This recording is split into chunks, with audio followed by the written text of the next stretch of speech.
Buenas, buenas. Martes iba a decir, no sé por qué iba a decir martes.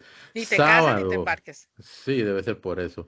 Sábado 28 de febrero, 8:44 de la noche. Esto es Convergencia, el capítulo de todas las semanas. ¿Cómo están, Ana Cris? Todo bien, Richard. Y saludos a todos los costarricenses. Bienvenidos a su espacio de la semana para conocer lo que ha pasado en la política nacional en Costa Rica y que nos apasione cada día más este tema, la política, para seguir conociendo de lo que sucede en nuestro bello país. La verdadera democracia se sustenta en que las personas tengan el criterio para tomar decisiones y el criterio se construye informándose. Tratamos justamente de al menos resaltar lo más importante porque de todo no entra, ¿verdad? Sería un programa de mediodía, pero la, Sí, la sí. idea es compartir al menos los aspectos más relevantes, obviamente, de la política, ¿verdad? Pero antes de entrar en temas, Ana Cris, quería hacer una mención, ¿verdad? Sí, Importante, porque el viernes el Tribunal Supremo de Elecciones emitió un comunicado de prensa, no sé hasta qué punto ha trascendido esto. así A es. las 12:50, mediodía, el tribunal informó de que ya había terminado de contabilizar todos los votos para diputados. Quiere decir, previamente ya habían terminado de contar los de presidente y Ujú. ahora los de diputados. Em, Esto está amparado pues en la ley, ¿verdad? O sea, la ley indica lo siguiente, vea, dice. El artículo 198 del Código Electoral establece que el escrutinio debe estar concluido dentro de los 30 días siguientes a la fecha de votación para el caso de la elección presidencial. ¿Ok? En el caso del conteo o el escrutinio, el conteo manual o el escrutinio, finalizó ¿qué? Como en una semana y un piquito, algo así, como en dos Correcto. semanas casi Sí, 2 semanas. sí. Ok, menos de 30 días y 60 días después para la elección legislativa. Quiere decir que el tribunal tenía tiempo hasta 2 meses posterior a la elección para terminar de hacer el conteo de los votos. En el caso de las diputaciones, los contó en 9 días hábiles. ¿Ok? Ok. Ujú. Bien, entonces por ese lado ya está todo listo. No lo han publicado todavía. Ahora dice lo siguiente. A partir de hoy, eso es el viernes, a partir de hoy y pasados 3 días hábiles para que los partidos presenten alguna demanda de nulidad, el tribunal podrá emitir oficialmente las declaratorias de elección de los 60 cargos de elección popular, es decir, presidencia, las dos vicepresidencias y las 57 diputaciones para la Correcto. Asamblea Legislativa. Quiere decir que hay tiempo hasta el miércoles de la semana entrante, ¿verdad? Para que ellos, los partidos digan, yo quiero declarar nulo X o Y cosa por tal motivo, ¿ok? Para que el tribunal lo pueda analizar. Y además dice, en fechas por definir próximamente, las señoras magistradas y los señores magistrados entregarán las credenciales correspondientes a esos cargos. Entonces, dos cosas. Primero, para informar cómo estamos en temas de plazos. ¿Ok? Ya se terminó el conteo manual o el escrutinio de los votos. Ahora hace falta que se haga la declaratoria. Lo que, y están los 3 días, 3 días hábiles para presentar alguna solicitud de nulidad. Lo que particularmente, no sé, le voy a preguntar a Ana Cris también qué opina ella, pero yo creo que no solamente el tribunal se debe limitar a hacer la declaratoria de que ya, o sea, todo quedó extraoficialmente, se sabe o se ha informado que las diputaciones quedan iguales, Ujú. extraoficialmente. Pero cuando eso se formalice, que el tribunal no se limite a eso. Yo creo que el tribunal Totalmente. tiene que remitirse también a hacer, a responder una serie de cuestionamientos, ¿verdad? Que creo que son muy válidos también. Y yo Ujú, los puse en un posteo, bueno, cuando compartí una publicación del abogado José Miguel Villalobos, ujú. yo puse que el tribunal debería responder las siguientes preguntas. Son cuatro. ¿Será necesario hacer una revisión de los procesos de capacitación para los miembros de mesa? ¿Será necesario hacer una revisión de los protocolos al momento de transmitir los datos mediante el sistema operativo, el sistema de transmisión de datos y las llamadas telefónicas? ¿Será necesario hacer una auditoría técnica externa para revisar el funcionamiento y la configuración del sistema de transmisión de datos. Ujú. Y finalmente, será necesario valorar la posibilidad de contratar a una empresa especializada en la transmisión de datos electorales. Y esto surge a raíz de todo lo que se ha comentado sobre los problemas que hubo en las capacitaciones. Dígame si estoy equivocado, Ana Cris. Un vocero del tribunal indicó que la diferencia entre los resultados en el sistema y en las actas manuales es que los miembros de mesa pudieron haberse equivocado, ¿verdad? Bueno, Eso fue lo que dijo una vocería, me correcto, parece. errores humanos, pero es que Ok, sí, en otras palabras eso. Entonces, el ujú, problema podría estar en la capacitación y lo más fácil es echarle la culpa a la gente, me parece. Por eso sí. vienen esas preguntas. Y obviamente cuando vemos esa cantidad de imágenes, Ujú. eh, donde hay De actas. diferencias Sí. abismales en las actas de diferentes mesas, y no solo eso, sino también cuando uno observa o escucha nuevamente extraoficialmente que son aproximadamente 47, 48 mil votos de diferencia, lo que estuvo a favor adicionalmente doña Laura en el caso de conteo para presidentes y extraoficialmente 66 mil votos para el caso de diputaciones para Pueblo Soberano. Ujú, Más allá del número, debe venir completamente desmenuzado en qué rubros se presentaron ujú. esas diferencias, en qué rubros, en qué mesas y por qué situaciones. No es solamente declarar oficialmente, ya, estos son los 57 diputados electos y esto y la presidente y los dos vicepresidentes. No solamente eso, ¿verdad? Entonces, considero personalmente que el tribunal se debe abocar a hacer una explicación completamente clara, minuciosa, detallada y transparente para que eh, ayude a construir esa confianza que deben, es la responsabilidad de ellos construirla. Y para ver si nos olvidamos también un poquito de lo que dijo el señor Sobrado, pero ahorita hablamos de eso, Ana Cris. Bueno, yo creo que ese tema de lo que está diciendo Richard, por supuesto que debe haber apertura y debe haber un desglose de dónde están los rubros establecidos costarricenses, de dónde salieron esos 66.000 votos en el caso de diputaciones, también de dónde salieron los 47.000, poco más, poco menos, de los votos para presidente. Siempre debe haber una rendición de cuentas específica de parte del Tribunal Supremo de Elecciones. De hecho, ya existen personas que quieren explicaciones al respecto.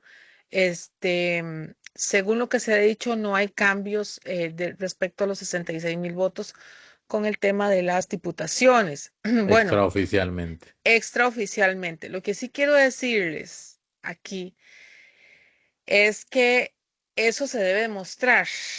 Y la gente quiere saber eso. Eso es lo que yo he leído precisamente en las redes sociales.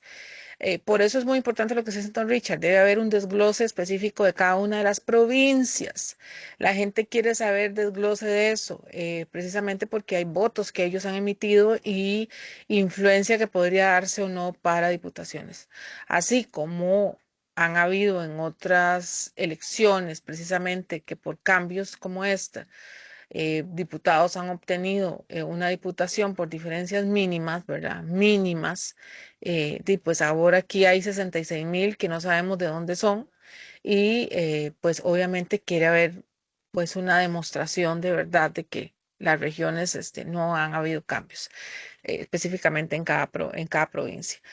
Yo creo que con esto me parece muy positivo el hecho de que se haya dado este recuento. Es muy importante que los costarricenses tengan una garantía de que esos votos que han sido emitidos de verdad no se pierda ni uno solo. Eso es muy importante, sobre todo ante la situación de la sociedad costarricense cuando se empezaron a emitir todas esas actas que vimos pues en redes sociales y que la gente tenía incertidumbre, molestia, existían una serie de sentimientos de parte de los votantes costarricenses y pues esto nos da una garantía, Richard, de que eso no vaya a suceder de forma negativa, sino todo lo contrario, sino que nos garantiza precisamente el tribunal de que esto pues va a surgir de una forma que nos garantice transparencia, ¿verdad? Y yo creo que en general esperar la conferencia de prensa de parte del Tribunal Supremo de Elecciones, que es muy importante, nos va a garantizar las explicaciones del caso y también llamar a la calma en ese sentido. Yo creo que va a haber una explicación, tiene que haber una apertura de parte del tribunal y obviamente que haya un desglose y que se contesten todas las preguntas a los periodistas, ¿verdad? Porque ellos trasladan la incertidumbre que existe de parte de la población. Hay un tema, porque son 7.000 y un piquito de juntas receptoras de votos, ¿verdad? Ujú, O sea, de mesas. Este, aquí el punto es que si dividimos 66.000 entre 7.000, digamos, juntas receptoras de votos, estamos hablando de un promedio de 9.4 votos de diferencia, que uno diría, si eso es así, en promedio, podría deberse a un tema de margen de error, ujú. podríamos decir. Pero cuando uno observa o pregunta, indaga si hay alguna concentración especial de diferencia de votos en algunas mesas en específico, en algunos sectores en específico, es Exacto. decir, que se pueda determinar, vea, en tal colegio, tales mesas Ujú, tuvieron mucha diferencia en votos, por ejemplo, ¿verdad? Por ejemplo, ujú, entonces ujú. determinar qué fue lo que pasó, investigar a profundidad quiénes estuvieron en esas mesas, qué decían las actas, qué decía el sistema. Ese es el tipo de información que necesitamos saber. Si el tribunal se va a remitir únicamente a hacer lo que dicta la ley, que es anunciar formalmente quiénes son los 57 diputados y la presidencia con sus dos vicepresidentes, estamos mal, estamos mal. Información clara genera transparencia y las dos juntas confianza. Así de sencillo.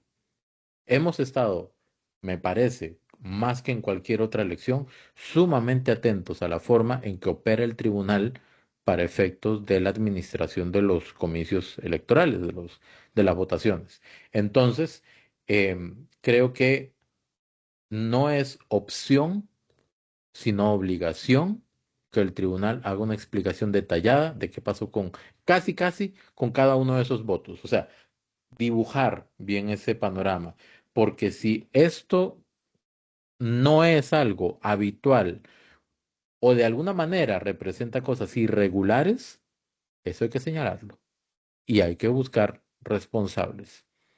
Y repito, ahí en mi Facebook están esas 4 preguntas que creo que son importantes de hacer también.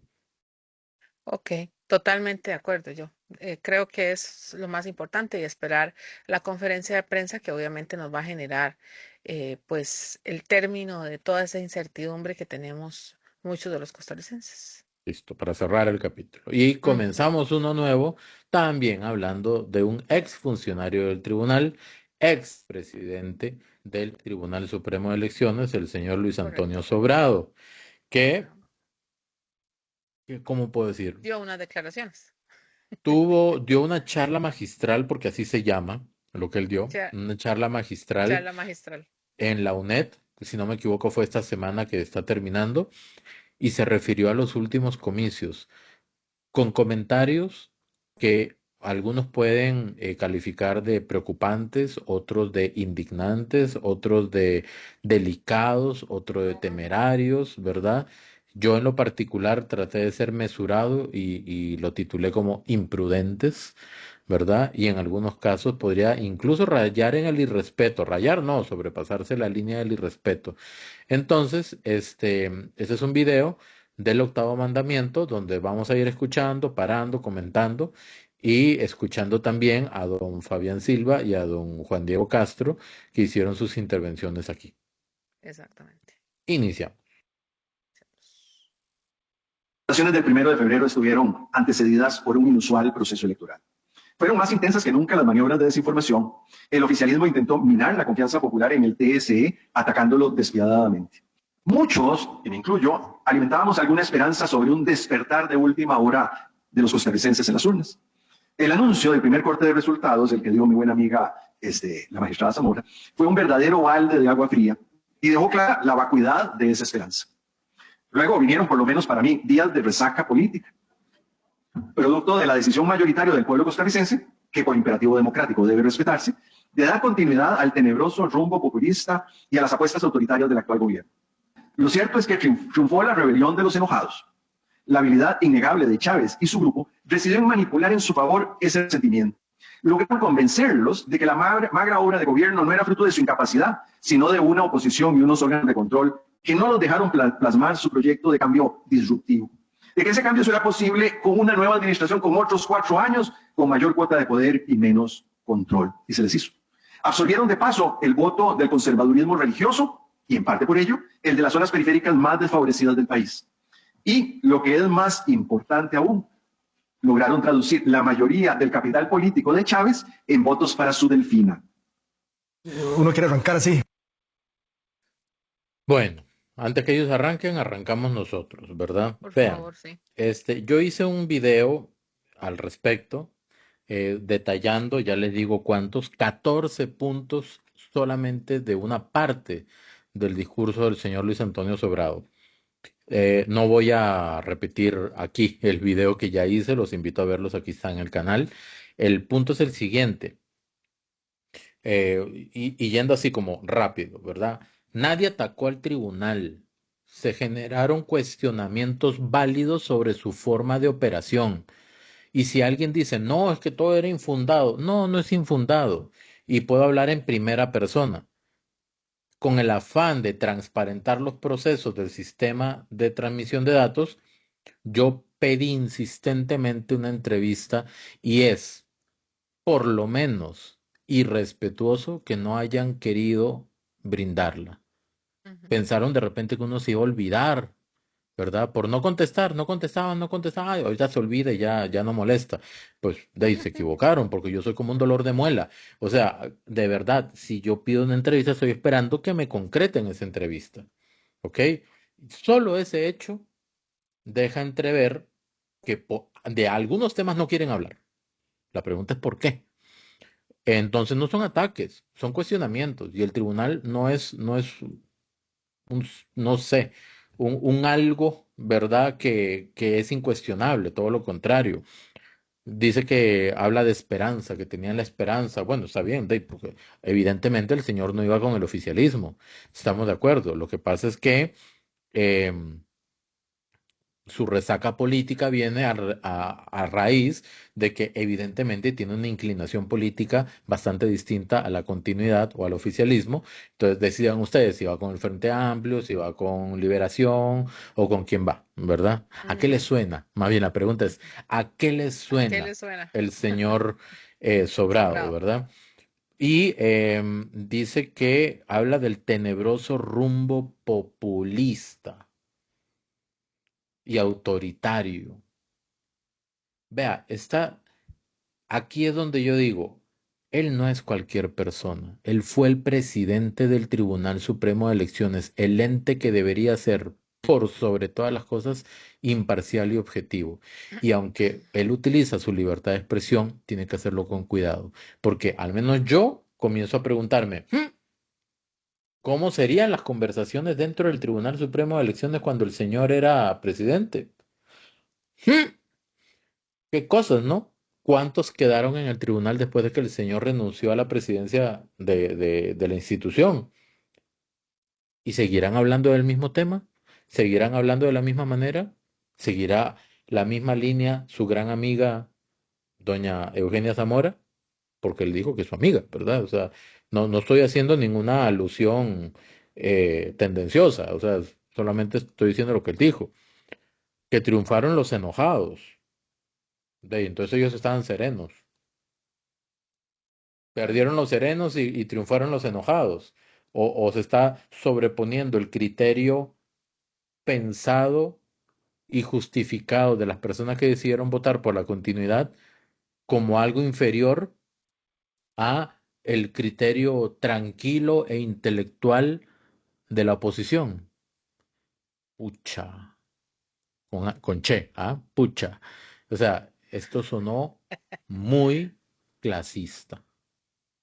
Sí, De verdad sonó muy totalmente. clasista. Y finalmente, y no menos importante, sino que debería ser el aspecto, uno de los aspectos más preocupantes ya, aparte del flaquísimo favor que le hizo el señor Sobrado al Tribunal Supremo de Elecciones con estas declaraciones, porque lo deja mal, o sea, perdón, el señor ya no será presidente, pero lo deja mal, ¿ok? Deja entrever un ambiente un poco extraño dentro del tribunal. Si alguien se comporta de X o Y manera, yo me pongo a pensar cómo es el ambiente dentro de la organización a la que perteneció y cómo será el ambiente ahora. Pregunto, ¿verdad? Pero ese último punto que digo es que hay una persona en este país que se llama Laura Virginia, ¿qué? Fernández Delgado. Fernández Delgado. Laura Virginia Fernández Delgado es la presidente electa del país en democracia. Contundente el gane. Señor Ujú. Sobrado, no En falte el primera ronda. respeto. Debería, como expresidente del Tribunal Supremo de Elecciones, referirse a doña Laura Fernández por su nombre o por su cargo. Y usted sabe muy bien que lo correcto es decirle su nombre y su cargo. Porque estoy seguro que normas de protocolo no le faltan en su conocimiento, ya que es un intelectual, ¿verdad? Entonces, eh, se escuchó muy mal, muy irrespetuoso, muy lamentable y repito, flaco favor le hizo esta intervención del señor Sobrado al Tribunal Supremo de Elecciones, a pesar de que ya no es presidente ahí. Vean estas palabras. La rebelión de los enojados. Obtuvo votos, mayor cantidad de votos de las zonas periféricas más dolientes o de más desposeídas del país. Ujú. Em, Hay una cosa que lo que acaba de decir Richard, que voy a hacer hincapié, es que el señor Sobrado fue presidente del Tribunal Supremo de Elecciones, no es cualquier organismo o cualquier ente, es el ente que garantiza y que es imparcial y que garantiza la democracia costarricense. Debería. Yo creo, Richard, acá que el hecho de que él sea presidente o que haya sido en el pasado es una cosa que va a arrastrar el resto de su vida, aunque sea un ciudadano común y corriente. Él lo seguirá representando porque él fungió ese cargo. Entonces, todas las declaraciones que él diga, aunque tenga su libertad de expresión, porque hay gente que dirá eso, ¿verdad? Sí. Es que qué tipo de declaraciones, ¿verdad? También ven qué tipo de declaraciones. Yo creo que uno en democracia también debe aceptarlas, pudo haber tenido otro tono menos confrontativo, ¿verdad? Para hablar de eso, sobre todo, y les voy a decir por qué, porque él siempre generó otro tipo de imagen que jamás hubiéramos imaginado este tipo de palabras que emitió el señor. Este, como dijo Richard, bueno, ¿qué, qué había dentro? ¿Será una imagen fabricada o no? Pregunta. ¿Qué había intereses adentro del Tribunal Supremo de Elecciones? Pregunta. En realidad, ¿cómo eran las conversaciones que se daban ahí adentro? Muchas cosas nos plantea, señor Sobrado. Su posición, su postura no es seria, su postura no es imparcial. Usted siempre va a cargar con el hecho de que fue presidente del Tribunal Supremo de Elecciones y debe respetar la decisión de las mayorías. No fue una resaca, fue una decisión en democracia. Y yo creo que esa revolución de los enojados, algunos deben de aceptarla, pero desde su solitaria posición, este, de- debemos empezar a aceptarlo. Es respetar la decisión y al mismo tiempo respetar los motivos por los que las personas toman la decisión de votar por X o Y candidato o candidata.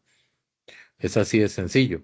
Entonces, esto es algo súper importante de tomar en consideración. El señor Sobrado evidentemente hace uso de su libertad de expresión, pero, pero, sí es importante algo, sumamente importante, ese uso de la libertad de expresión en cualquier persona conlleva responsabilidades profundas, Ujú. importantísimas, ¿ok? Y creo que hay sobradas razones, más bien, para inferir, decidir u opinar que fueron declaraciones sumamente desafortunadas. Dijo que se había mantenido en silencio mucho tiempo. A veces los Mejor es sabios, mantenerse ahí. los sabios y los intelectuales a veces recomiendan guardar silencio antes de decir algo que de repente no sume, no aporte, no construya. A veces. Sobre todo para una institución que ya estaba desmarcada y con una credibilidad un poco, por no decir mucho, afectada. Y esto no le hace ningún favor a la institución de la cual él perteneció y me imagino que le tiene cariño, ¿verdad? Voy a aclarar ese punto que acaba de decir o ampliar ese punto que dijo Ana Cris de una credibilidad afectada, dijo, ¿verdad? Sí. ¿En qué sentido? En el sentido de que si el tribunal no es claro rindiendo cuentas, entonces, ¿bajo qué cimientos o sobre qué cimientos se puede construir esa confianza? El tribunal no tiene otra opción, más bien tiene la obligación de ser total y completamente transparente en todo lo que hace porque deben garantizar la democracia, deberían. Entonces, si algo, por más pequeño que sea, no quieren abordar, si guardan silencio ante incongruencias evidentes, palpables en alguna parte del proceso o de la atención a la prensa, por ejemplo, Ajá. entonces inmediatamente su credibilidad está siendo objeto de cuestionamientos, ¿verdad? Ujú. Ahora sigamos escuchando qué fue lo que pasó a raíz de esto en el octavo mandamiento.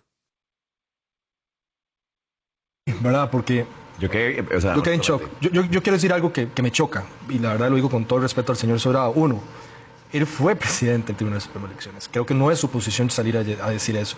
El Hace que puso a presión. jugar al presidente fue el mismo Tribunal Supremo de Elecciones por todas las cosas que hizo. Tanto así que el vocero del Tribunal Supremo de Elecciones se volvió un precedente en esta campaña a un nivel que no debe suceder eso en un país democrático como el nuestro. Y tercero, porque quiero abrir cámara, ¿usted le parece, Douglas? Dele. Es Solamente para subrayar eso que dijo Coqui, que es sumamente importante. Un vocero del Tribunal Supremo de Elecciones entró a opinar de política activamente en campaña. Eso es inaudito. No puedo decir, ahorita soy vocero, ahorita ya no. O sea, así no funciona. Así no funciona. La libertad de expresión sí se protege, se defiende, ¿ok? Sin embargo, es ilógico separar al funcionario de la persona, del ciudadano. Entonces, si ese funcionario hace críticas fuertes hacia el gobierno, está metiéndose en política. Y si hay un partido que promete u ofrece la continuidad de este gobierno, indirectamente está metiéndose en política electoral. Así de sencillo.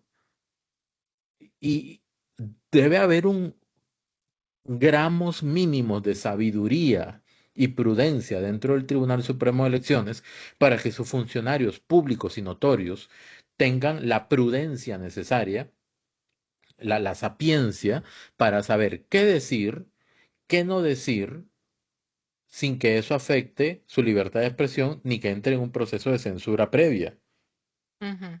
Pero hay bienes mayores, intereses país, y entre esos la transparencia de los procesos electorales, ¿verdad?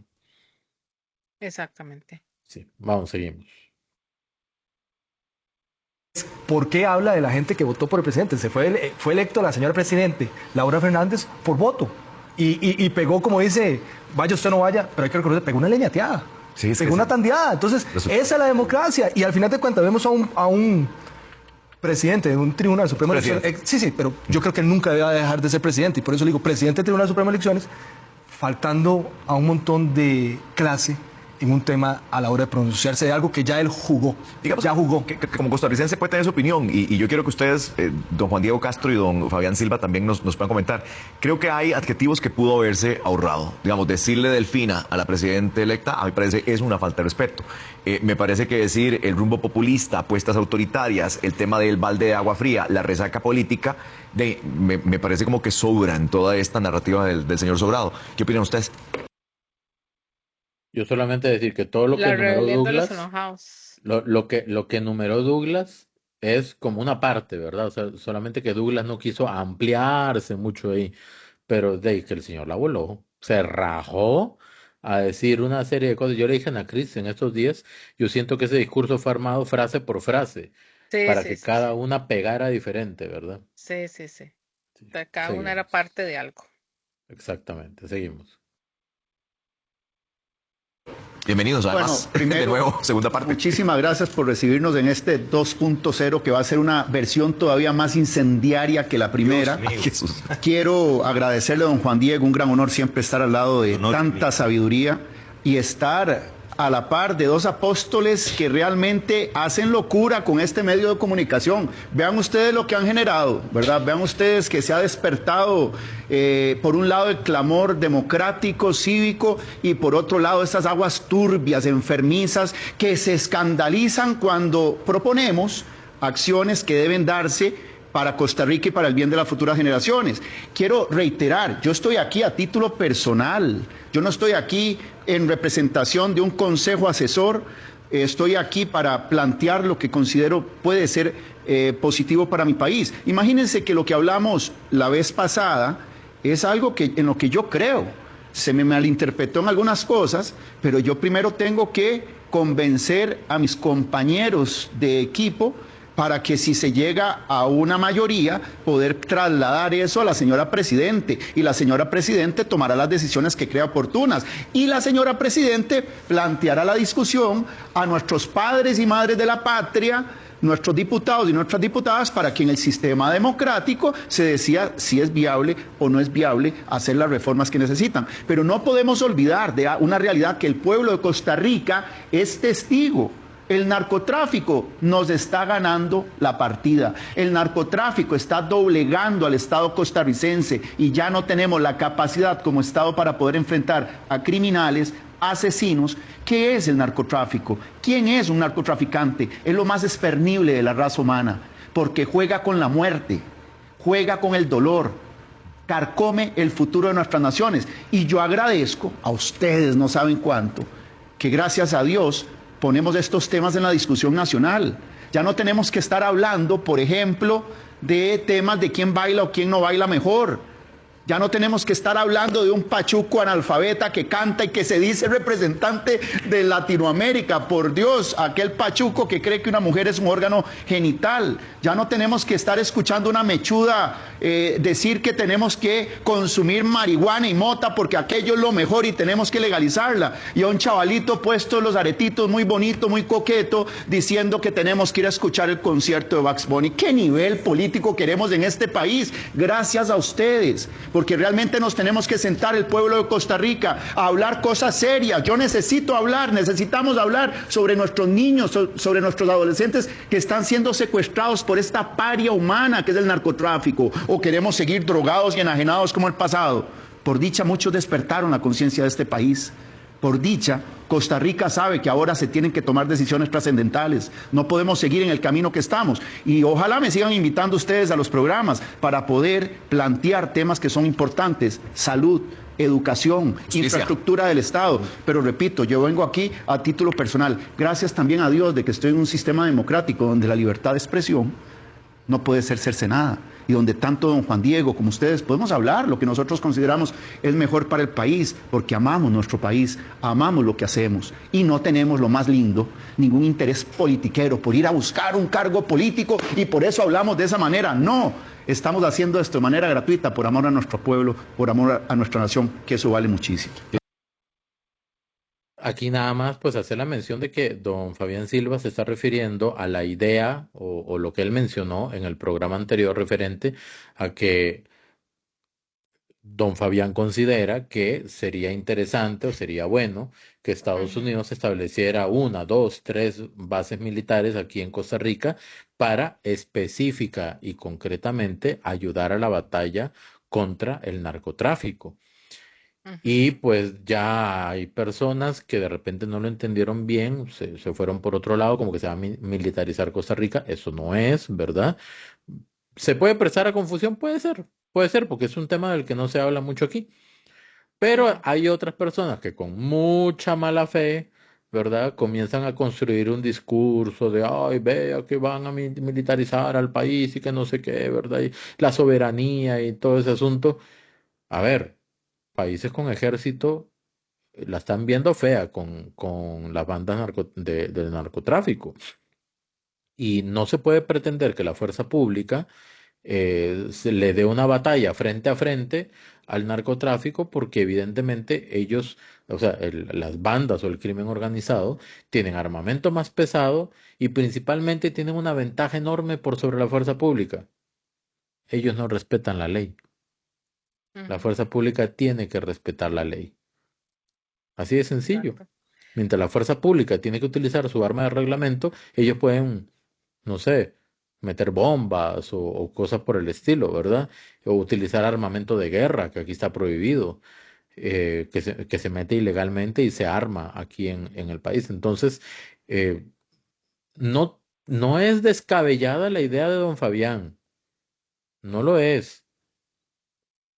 Sería un tema interesante para dialogarlo, pero como él aclaró, son propuestas e ideas a título personal, no en representación de la comisión técnica que creó doña Laura Fernández.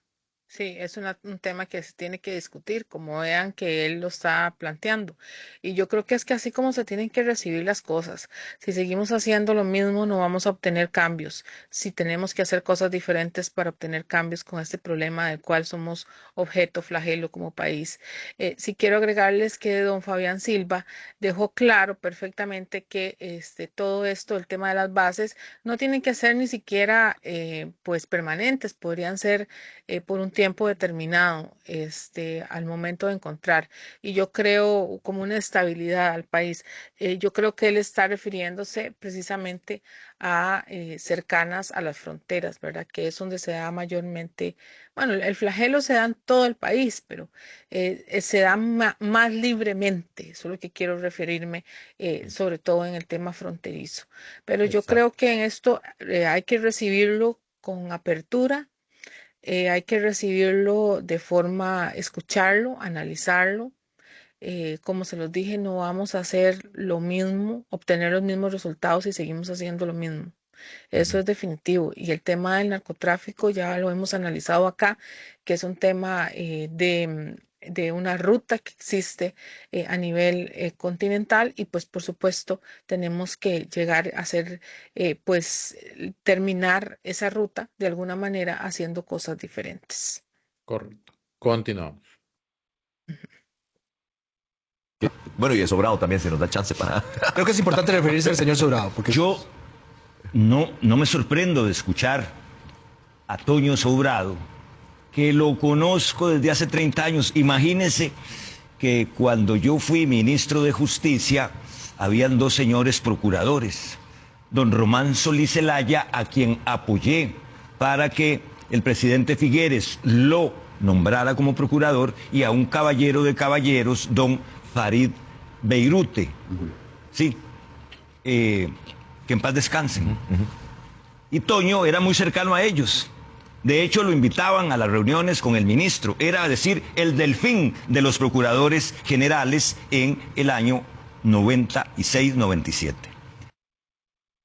Vea la diferencia, porque si el señor Sobrado era el delfín de los procuradores, como indica don Juan Diego Castro, Exacto. eso podía ser una elección a dedo o por motivos, ¿cómo se dicen?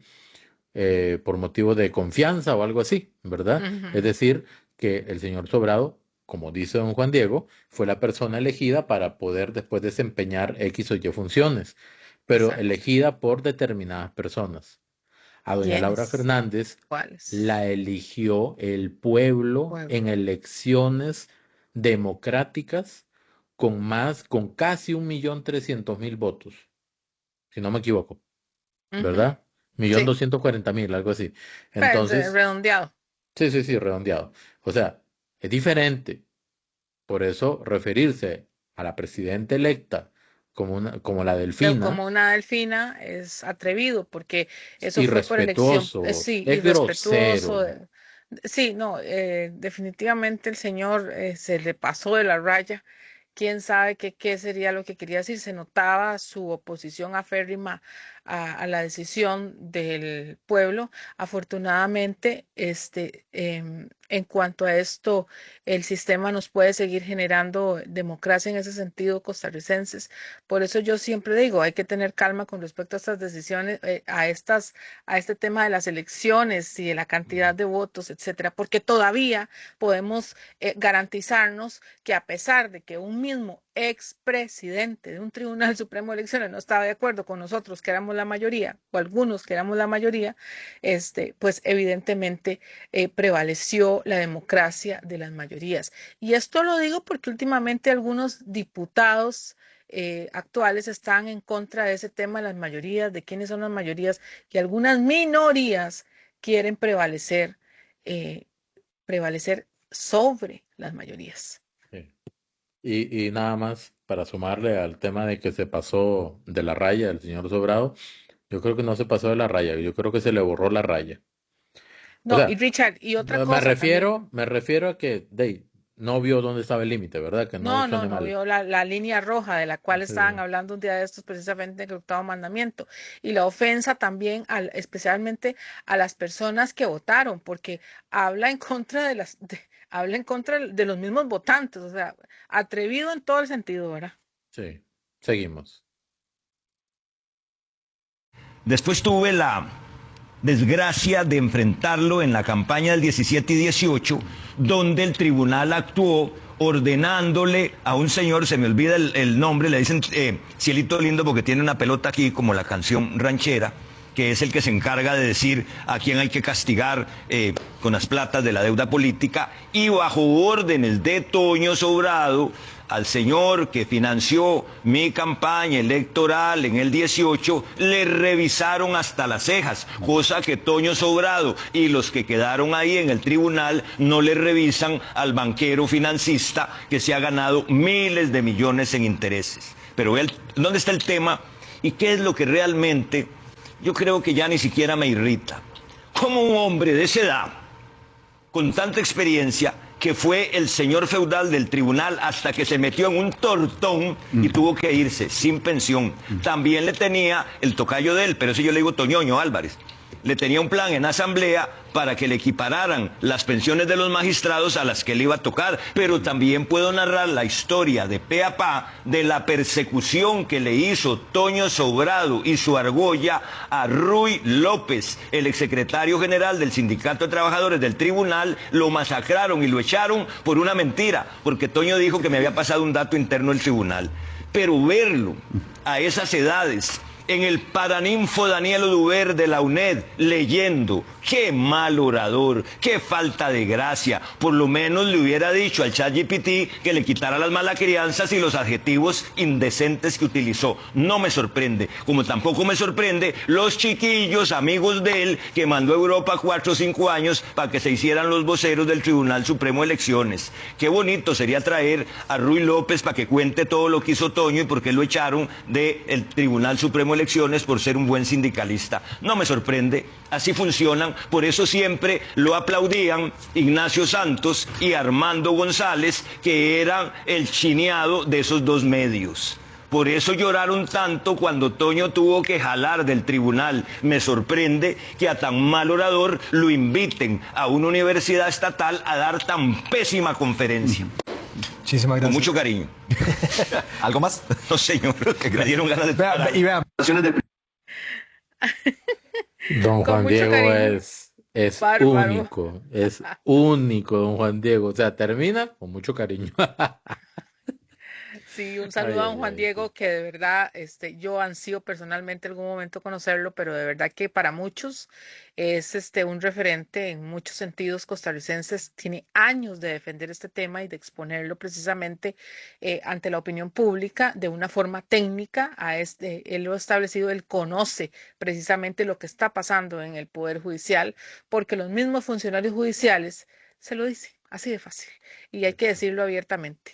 Él conoce con termómetro qué es lo que tiene ese paciente y pues la presencia de él en esa comisión junto con el señor Fabián Silva y los demás miembros pues nos garantizará todas las mejoras que tenemos que tener para que ese paciente pues de verdad se restablezca. Muy bien. Y ahora nos Entonces, vamos. ajá, mismo Y ahora programa. mismo programa, mismas declaraciones, ahora el señor Juan Diego Castro, pero hablando, ampliando sobre un tema sobre Villalta, empezando con Villalta, pero también ampliando de cuáles son los puntos que se deben de mejorar específicamente, dónde está la piedra, dónde está el zapato y dónde nos chima Costa Rica, cuáles son las cosas que debemos de mejorar específicamente. E inclusive él En nos el Poder aporta Judicial, en ¿verdad? el Poder Judicial y sobre todo, Richard, con 29 diputados, ¿verdad? Ya, y Ujú. aclaro, el partido oficialista tiene 31, pero recuerden que la mayoría simple tiene 29 diputados. Sí, o sea, hay cosas que se pueden hacer con 29, hay otras que se necesita ya la mayoría calificada, que son 38.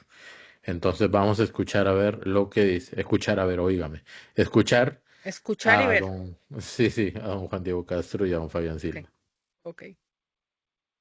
¿Qué quiere Villalta? Heredar el poder de liberación nacional. Están hechos una mancuerna y les encanta tener un ejército incruento que es la Corte Profunda.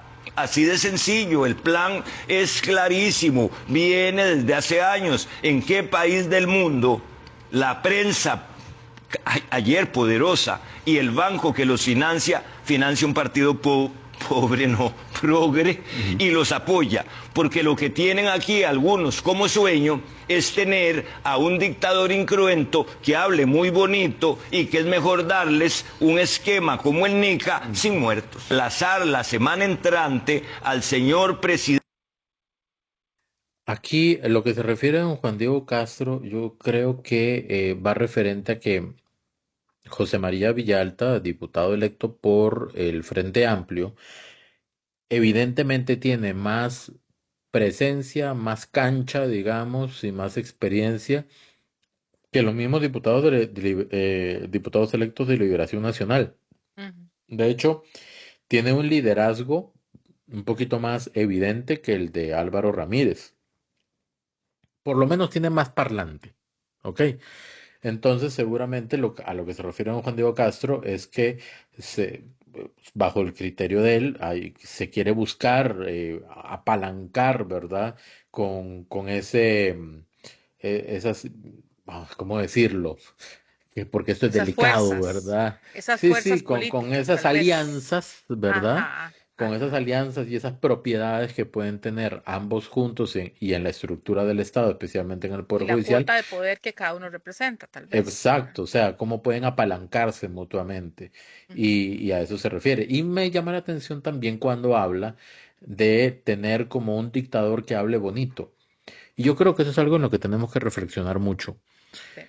El hablar bonito, pulcro, ¿verdad? Y es súper educado, entre comillas, y con palabras de domingo, y que eso genera una distancia enorme con la gente, porque lo hace lo menos atractivo posible.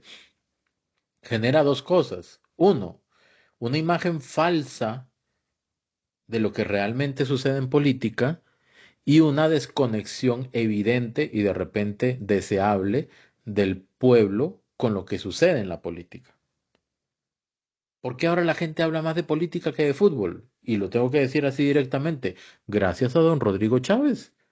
Él hizo la política abierta para todo el mundo, la explicó en términos sencillos, como dice él, como dice el señor presidente, perdón, para que lo entienda la señora de Purral, para que lo entienda yo, para que lo entienda Ana Cris, para que lo entendamos todos.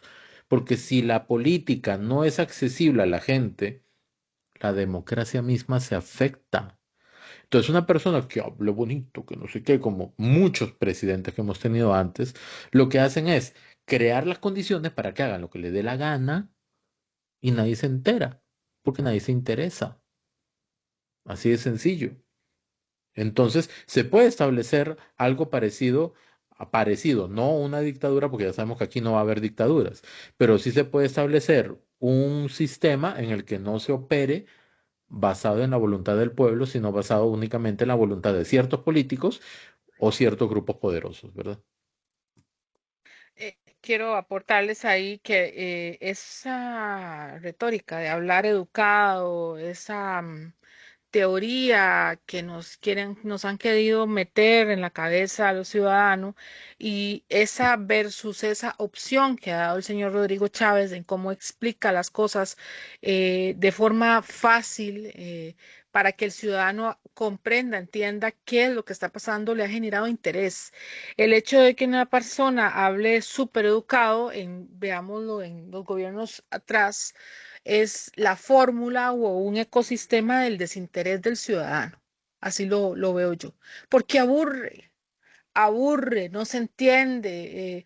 ¿Saben qué provoca? El abstencionismo, el hecho de la comunicación fluida, el poder entender de forma llana, fácil, qué sucede.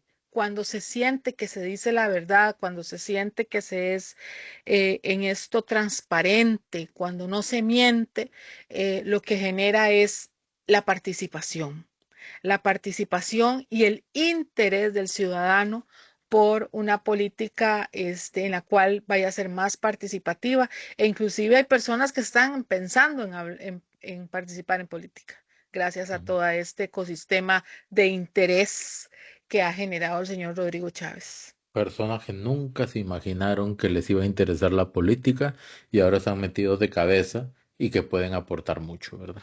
Personas también que costarricenses que tenían aproximadamente 20, 30 años de no votar y lo O que hicieron nunca por habían primera votado. vez o que nunca habían votado, sí. Ujú. Continuamos.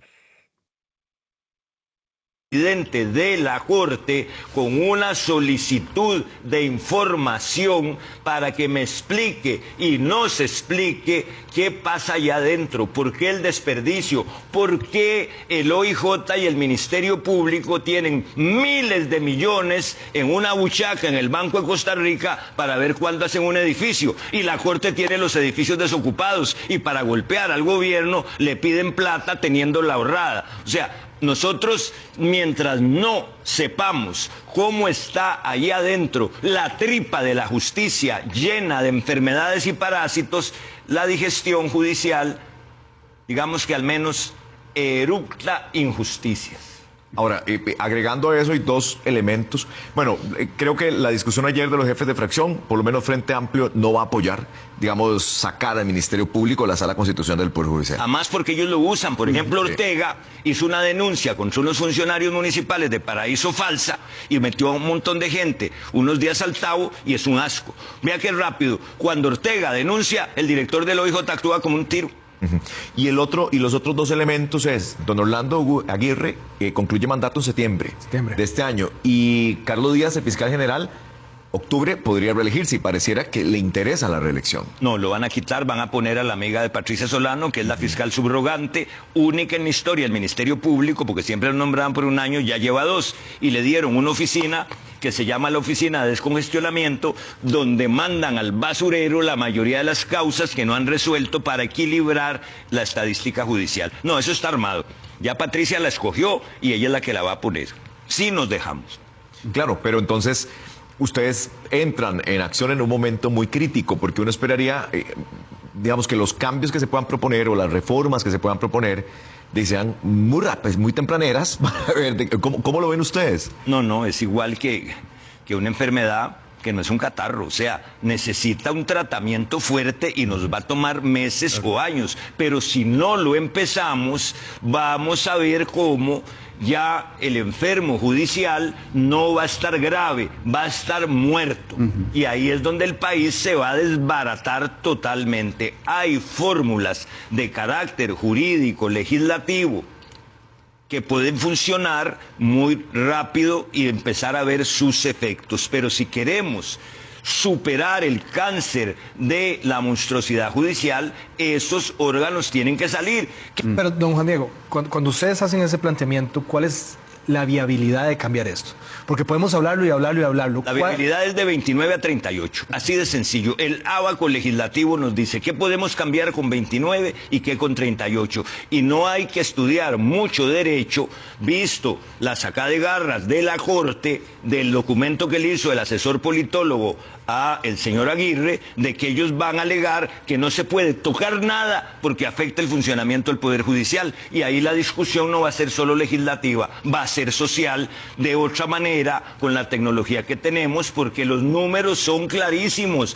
5% de denunciados son condenados. Tiempos dificilísimos. Ese manejo que tienen ustedes aquí a un par de cuadras es otro planeta.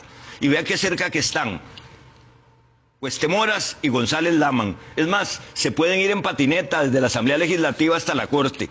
Lo que pasa es que después no vuelven para arriba porque es muy parado.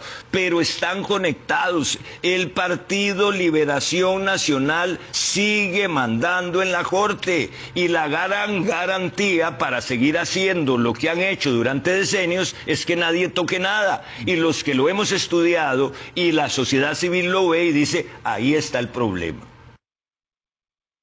Vea, va a haber una resistencia muy fuerte, muy fuerte para hacer los cambios estructurales a lo que, bueno, los cambios estructurales al Poder Judicial, que es lo que necesita el país, según don Juan Diego Castro, don Fabián Silva, doña María Eugenia María, Chin Pérez. María.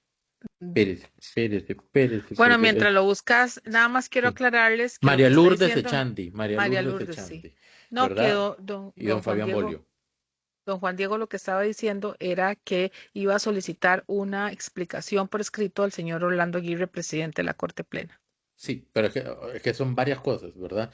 Hay cosas que se pueden hacer con 29 votos, hay cosas que se pueden hacer con 38, pero en cualquiera de los casos habrá resistencia del Poder Judicial. Y es Sí, ahí donde don Juan Diego dice que la discusión no solamente va a ser legislativa, sino va a ser social también. social, es Eso importante. significa que la gente va a tener también que participar, que manifestarse, no Es digo que hacer una importante, marcha necesariamente, pero correcto. sí manifestarse por redes o por la vía que sea necesaria para hacer evidente que hay cosas que hay que El cambiar en pedido social, beneficio del país, correcto, correcto. ¿verdad? La A presión eso se social y refiere. la Don presencia, sí. Juan Diego le está diciendo a la gente, no esperen observar el espectáculo, el show, digamos, de manera pasiva. Los ciudadanos debemos tomar acción, debemos tomar un papel activo dentro de estos procesos necesarios de reestructuración del Poder Judicial. Correcto. Esto significa la importancia, volvemos a lo mismo. Hacer las mismas cosas no nos va a generar resultados. Esto es Exacto, un trabajo de todos, no solamente de ellos en una comisión, no solamente el gobierno, no solamente de las personas que preparen todo el proceso jurídico para hacer los cambios. Nosotros como sociedad somos sumamente importantes porque vamos a generar una presión de una mayoría que necesita que ese cambio se genere. correcto. Seguimos. Fabián. Yo creo, Jorge, usted es un hombre muy noble. El funcionamiento del Poder Judicial actual desde hace decenios es insalubre para la sociedad costarricense. Absolutamente insalubre. De saludable no tiene nada más que los privilegios de la cúpula magistral irresponsable, poco creativa y empoderada como si fueran los dueños de ese feudo. Claro que hay acciones que debemos tomar muy pronto y tenemos años de estarlas señalando. No puede ser que el Poder Judicial desequilibre la estructura de la República. tienen un discurso hueco que ellos llaman división de poderes. Si Monsieur Montesquieu viniera aquí y viera cómo funciona este Estado, se vuelve a morir como se murió en el siglo XVIII. 18, exactamente. Vea qué curioso. ¿Por qué aquí no hay equilibrio republicano ni división de poderes? Porque viola el Poder Judicial, lo dijimos antenoche, el artículo 152 de la Carta Magna. El Poder Judicial de Costa Rica. Les traeré las actas de la Asamblea Constituyente para que las veamos. Nunca habló, ni habla, ni fue reformado para que sea un Poder Judicial de policías, de fiscales, de peritos, de defensores públicos, solo de tribunales. ¿Por qué metió Liberación Nacional, Media Policía, Ministerio Público, Defensa Pública y Sala Cuarta? Para convertir el Poder Judicial en el ejército que abolió don Pepe en el 49. Liberación Nacional tiene el ejército más sofisticado del mundo, un Poder Judicial con todos esos funcionarios que son un látigo para decidir si acusan o no acusan, o cuánto tardan en acusar y golpear a sus enemigos. Vea qué interesante cómo se viene dando todo eso desde el 75 y el Poder Judicial se hizo un monstruo. ¿Qué hay que hacer? Muchas cosas, pero volvemos al ejemplo del paciente que llega después de un accidente. Después le arreglamos la herida de la carita, ahora hay que tenerlo que no le dé un infarto. El infarto judicial se llama la impunidad y la mora. Ahorita vamos a retomar eso que dice don Juan Diego, ¿verdad? Porque es importante señalar eso. En la Constitución Política, el artículo 152, en la parte que corresponde al Poder Judicial, dice exactamente lo que don Juan Diego indica. 152. El Poder Judicial se ejerce por la Corte Suprema de Justicia y por los demás tribunales que establezca la ley. Si lo que queremos ver esquemáticamente, Ahí esto está. fue lo que yo generé hace unos días con inteligencia artificial, ¿verdad? Entonces, la estructura 1 corresponde a lo que dice la Constitución. El Correcto. Poder Judicial se compone por la Corte Suprema de Justicia y los demás tribunales que establezca la ley. Corte Suprema de Justicia y los tribunales que establezca la ley. Pero en la estructura 2 lo que tenemos es justamente lo que don Juan Diego pues critica y señala. El Poder Judicial se compone por la Corte Suprema de Justicia, los tribunales que establece la ley, el Ministerio Público, la Policía Judicial, Medicina Legal, Laboratorio Forense, Defensa Pública y Sala Constitucional. Vea La lo cantidad. complejo Sí. y la cantidad de poder concentrada Concentrado en un solo lugar. aquí. Ujú. Aquí son dos elementos básicos y complejos, obviamente, ¿verdad? Al mismo tiempo. Pero aquí están 8 elementos. Ujú. Es Sí. demasiado poder lo que tiene. Demasiado poder y lo peor que... ¿Y por qué está mal? Ujú. ¿Por qué está mal ¿Por que qué? tenga mucho poder? Porque entonces ciertas dependencias que deberían ser totalmente independientes. Independientes. ¿Por Ujú. qué? Porque si la Policía Judicial o el OIJ tiene que investigar al Poder Ejecutivo desde independencia total, digamos acá, lo puede Ujú. hacer. Ujú. Al legislativo lo puede hacer, pero al judicial, si No forma lo hace. parte de, Ujú. ¿verdad? La Sala Constitucional tiene que fallar de manera objetiva a favor o en contra del Poder Judicial, del Poder Ejecutivo y del Poder Legislativo. Esta complejidad que vemos acá no es, primero, Lo no que es lo dice que la indica Constitución. la Constitución, ¿verdad? Ujú. No indica eso la Constitución y a eso alega justamente don Juan Diego Castro. Totalmente de acuerdo. Ujú. Y eso que no hemos agregado otros temas, ¿verdad? Como inspección judicial, ya otros más menudos, que son Sí, precisamente los que investigan a los propios funcionarios costarricenses. El hecho de que estén presentes allí no nos garantiza, por ejemplo, que un proceso de un funcionario judicial, tenga independencia y transparencia, ¿verdad? También son cosas que posteriormente probablemente también habrá que sacar. exacto. Bueno, seguimos.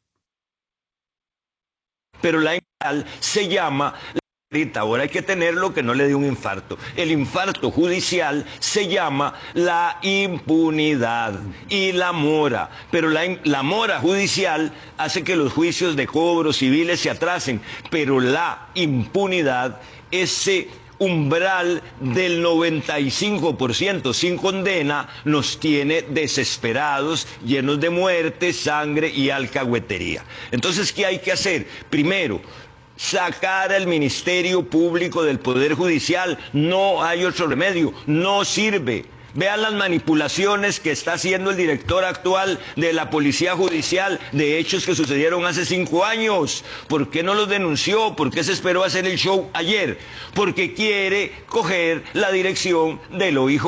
Ese sería un temón para enseñar todo lo que ha hecho este señor allá adentro. Pero vea, hay que ajustar, vamos a ajustar esa legislación que puede pasar con 29 votos. Y viene la resistencia furibunda de la cúpula judicial, porque va a decir, afecta el funcionamiento del Poder Judicial. Y yo le pregunto a el señor Aguirre, óigame, ¿y cómo está definido el Poder Judicial en la Carta Magna? No tiene, repito, hasta la saciedad, ni policías, ni peritos, ni defensores, ni fiscales. Ustedes se tragaron eso para convertirse en la Brigada de Choque Política de Liberación Nacional. La Sala Cuarta, ¿para qué fue hecha? Solo para que Óscar Arias pudiera ser reelecto, con una trampa ridícula de que le pusieron 8 años porque ya Óscar Arias los tenía cumplidos.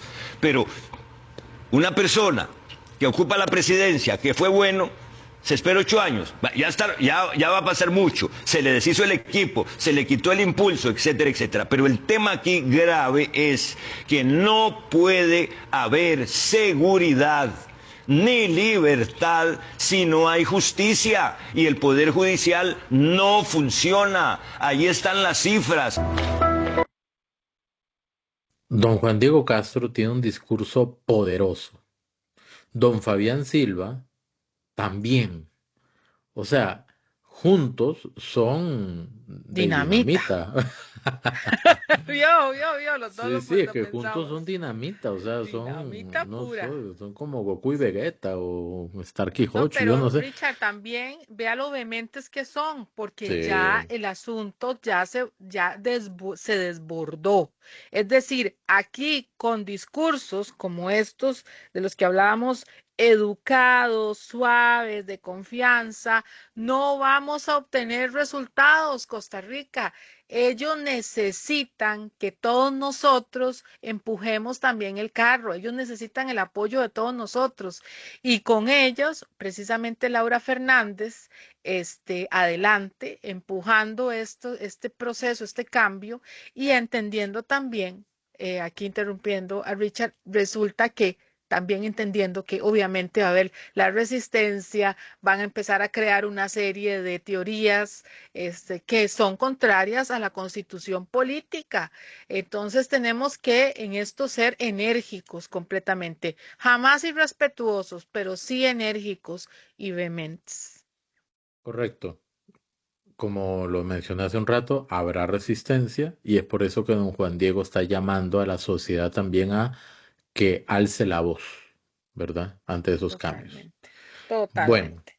aquí cambiando de tema, el lunes de esta semana se llevó a cabo el inicio del curso lectivo y Correcto. este es un pequeño video de don Rodrigo Chávez en la Escuela Buenaventura Corrales, o la Escuela Metálica, haciendo justamente la inauguración de este curso lectivo. Fue la escuela donde él estudió. Sí, a Entonces, partir del año 1967 entra a primer grado de la escuela, en la escuela Benaventura Corrales, y bueno, ahora la escuela lo recibe de nuevo precisamente como presidente de la República. correcto. Vamos a ver el video cortito nada más.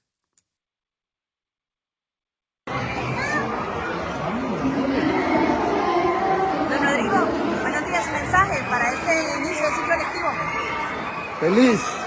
En 1967 vine aquí a primer grado. Imagínense ahora, no sé cuántos años después,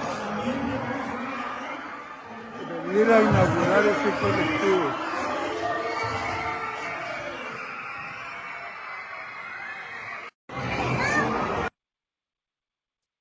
Pues, de ahí, casi 60 años después, casi 60 años, Casi 60 años después. ¿verdad? Pues don Rodrigo tiene 64 años, Sí, 64. Creo que ¿verdad? cumple los 64 este año, ¿no? Cumple Él termina, 63. él termina su gobierno con 64, con 65 años. No, él es de junio. Lo recuerdo Ajá, siempre. Sí, él es de ajá. junio, él cumple en junio. Entonces, creo que el 10, una cosa así. Sí, me Entonces, parece que sí. eh, sí, ciertamente creo que anda sobre los 64 años. Y bueno, tantos años Tiene después, precisamente. 64 años cumplidos. Ujú, ujú. Tiene 64 años. Efectivamente cumple el 10 de junio, 1961, ¿verdad? Él entró en el 67 a estudiar a los 6 años. Ujú. Entonces, sí, sí, o sea, casi 60 años después, don Rodrigo está en la escuela donde comenzó su educación y ahora llega como presidente de la República. O sea, lo que debe significar para él, cómo se debe sentir, lo que debe significar para el personal docente, administrativo y para los niños, ¿verdad? Es un gran orgullo, claro que sí. No solamente compartir con el presidente de la República, sino el hecho de estar en la escuela precisamente que formó a un presidente de Costa Rica. Exactamente. Bueno, Y nos vamos esa es de una ahora. mención. Sí, Vámonos a la última sesión de la comisión que investiga investigadora. Ujú. los diferentes temas de la Caja Costarricense del Sí, Seguro sí, Social Seguro Social. y esta es una interacción entre Paulina Ramírez, diputada del Partido Liberación Nacional, que estaba particularmente enojada, no Ofuscada, sé, enojada. Ujú. sí, impotente de repente ante el fallo. Recordemos algo importante. De los 7 diputados, 4 diputados votaron por Un el informe informe. mayoría. Ese informe de mayoría indicaba, entre otras cosas, por ejemplo, que la deuda de la caja es algo que hay que solucionar, pero que hay que calcular primero. No es pagar por pagar. O, por ejemplo, que el caso Barrenador no tenía bases para decir que efectivamente habían sobreprecios, perdón, ¿verdad? Sobreprecios. Ujú. Entonces, entre otras cosas, y eso generó una discusión. ¿Por qué? Porque los 4 diputados que estaban a favor justamente de este informe eran don Daniel Vargas del oficialismo, María Marta Carballo de la Unidad Social Cristiana, Olga Morera de Nueva República y el independiente Diego Luis Diego Vargas. Vargas, Luis Diego Ujú, Vargas, que se me confunden con los Diegos y los Danieles y los Vargas, ¿verdad? ujú. Y vamos a escuchar justamente lo que pasó ahí. Ok. Pagarle a la caja. El equilibrio financiero se está viendo comprometido en los futuros años. La caja está viendo su equilibrio financiero realmente comprometido. Y eso no lo dicen. De verdad que es fácil decir que es solamente acumulado cuando en ningún gobierno ha sucedido lo que ha sucedido. Es que, ¿saben también qué pasa? Que este gobierno prometió que iba a hacer cambios estructurales, prometió que iba a pagarle a la caja, prometió que iba a acabar con las filas las listas de espera, prometió que iba a construir hospitales, prometió que iba a construir EVAIS y están firmando un informe complaciente. Es que ya, María Marta, no vas a poder reclamar el hospital de Limón porque estás diciendo que de ahí está bien lo que la caja está haciendo. No es lo que has hablado en las audiencias de listas de espera en este informe. Es que hay que hacer un llamado de atención. Es que un informe no es para juzgar a nadie. Aquí no estamos acusando a nadie en específico. Es para que se tomen medidas correctivas, para que podamos los costarricenses tener y contar con una caja costarricense fortalecida, que ya se acabe lo que ha venido sucediendo durante años, que ya se termine la serie de irregularidades. Están apoyando esas mentiras. Están apoyando las mentiras que aquí se confirmó que no era cierto. Por lo menos léanse. Yo les agradecería que se lean el informe que hicimos los de minoría. Creo que es importante anotar cuando Liberación Nacional específicamente no logra posicionar o ganar, digamos, ganar, por decir, una comisión con el informe final, a ver, las comisiones investigadoras al final tienen que rendir informes y esos Ujú. informes se tienen que votar. Hay un informe de mayoría, informe de minoría. Normalmente el que queda como válido, digámoslo así, ¿verdad? El Es el de informe de mayoría. mayoría. Entonces, ¿qué sucede? Cuando Liberación vive esto que está viviendo, es decir, que su informe quedó en segundo plano, destellan una impotencia tan grande, ¿verdad? Que se nota en el discurso incluso un poquito desaforado de Ujú. doña Paulina Ramírez en este caso, ¿verdad? Y ahora viene la intervención de María Marta Carballo. Ok. Vamos a ver. Anda usted muy ofuscada y con bastantes tintes de irrespeto, porque yo no le recibo a usted que usted venga a decirle a los costarricenses que aquí hay 4 diputados que no hicimos este informe de manera responsable. Usted puede decir que usted discrepa, usted puede discrepar, pero en discrepar es muy distante de la manera irrespetuosa en la que usted ha intervenido en este día. Yo no podría decir que un informe no tuvo horas de estudio o es complaciente sencillamente porque no responde a mi estilo de oposición a ultranza que usted ha hecho. No, no es el mío. Oposición a A ultranza. ultranza. Esa De es una la vez lo forma paraste, en sí. que califica correctamente, creo, lo que ha sido la oposición en esta Asamblea Legislativa, ¿verdad? Sí, sobre todo para obtener los resultados que quieren, ¿verdad? Sí. No es el mío. No es el mío. Que usted no comparta, yo lo puedo respetar. Pero venir aquí a decir que yo no puedo hablar por el Hospital de Limón, no se lo acepto. Porque, como bien terminó la diputada Olga, discúlpeme, pero hoy lo que yo tengo es una gran admiración por usted, diputada Ramírez, porque leerse en 35 minutos 500 páginas, no sé en qué momento usted hizo eso. Pero yo le voy a leer a usted algunas cosas que dice usted que somos complacientes. Yo no soy complaciente, soy objetiva, lo que a muchos de ustedes les hace falta en esta comisión, en esta asamblea y en este plenario. Consecuencia de eso, muchas cosas no caminan en esta asamblea, porque las cosas aquí a veces se aprueban o se imprueban dependiendo de quién es el proponente. Y ese no es mi estilo, porque no es un estilo responsable. Y tengan mucho cuidado de lo que hablan, diputados de Liberación Nacional, porque está más que comprobado que la situación de la caja no responde solamente a inexactitudes o malas decisiones que se han tomado en este gobierno y que están plasmadas en este informe. Yo no sé de qué informe está hablando usted, diputada Ramírez. No sé qué informe fue el que usted leyó, pero nosotros aquí fuimos objetivos. Pero la situación actual de la caja no responde solamente a este gobierno, responde también a gobiernos de su partido, responde también a falta de decisiones y de malas decisiones que se tomaron en gobiernos de Liberación Nacional y del Partido de Acción Ciudadana. Así que tengan cuidado cuando señalan, porque aquí muchos tienen el techo de vidrio para que sean tan fuertes para señalar. Complaciente. Complaciente es que su fracción esté obstruyendo un proyecto que viene a formar más especialistas. Eso es ser complaciente. Y eso es ser complaciente no con un gobierno. Es peor aún porque es ser complaciente a favor de un sindicato que está permitiendo que la gente se muera.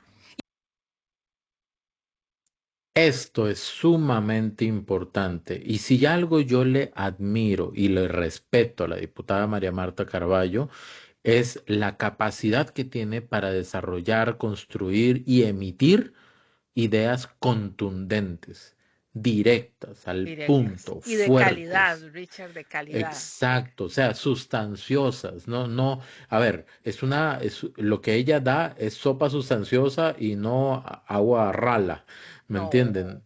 Entonces, a ver, hay un proyecto que ayudaría a traer especialistas para atender a la gente que día a día puede incluso estarse muriendo por falta de atención y hay políticos que se oponen.